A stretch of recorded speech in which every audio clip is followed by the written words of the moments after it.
The world is burning, and there is no looking away. Energy shortages are strangling nations. Food scarcity is no longer a warning. It's a ticking time bomb. Every modern weapon, every drone, every move on today's battlefields runs on electricity, on power, on resources that are disappearing at alarming speed. And now, one war stands above all others, threatening to drag every continent, every superpower, every life into a widening vortex of chaos. Europe, Asia, America, no region is untouched. This is not a drill. This is not distant news. The rules of survival are being rewritten, and the clock is running out. Now, we still need energy. We still need food. When you're talking about drones, you need electricity specifically, so that adds another layer of things to it. But yeah, the rules are changing very quickly.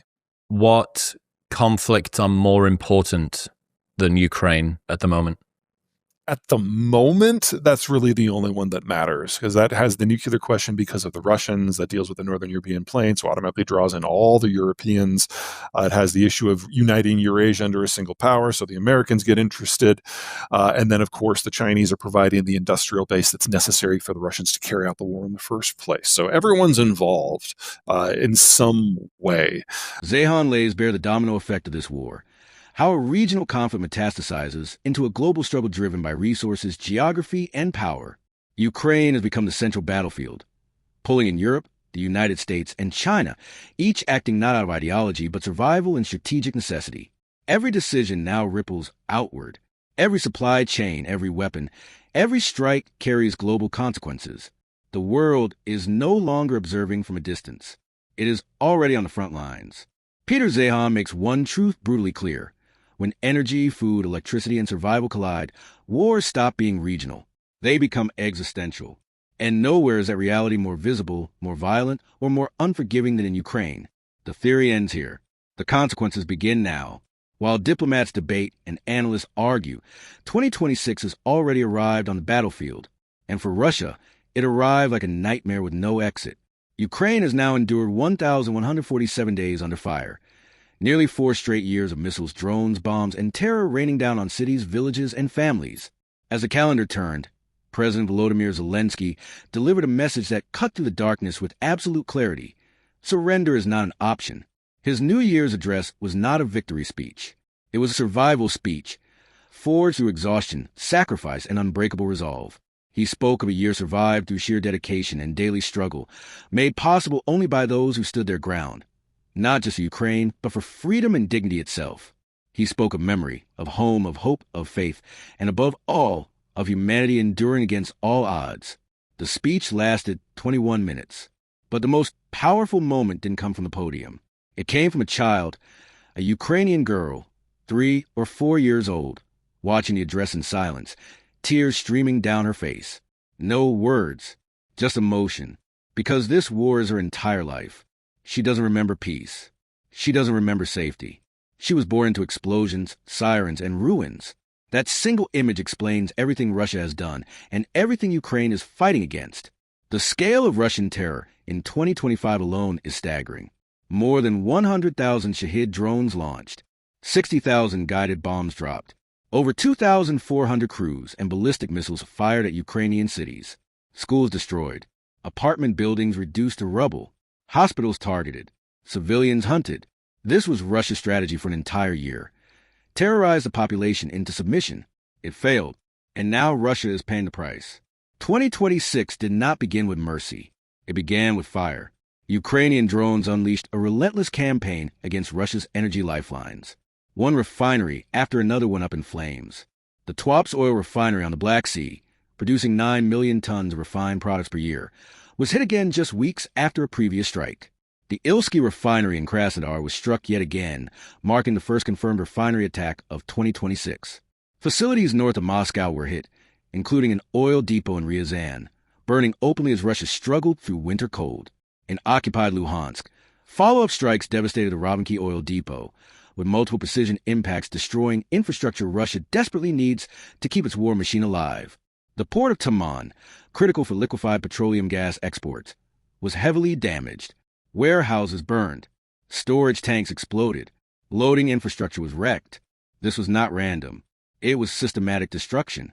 According to Bloomberg, Ukraine struck more Russian energy targets in a single month than at any previous point in the war.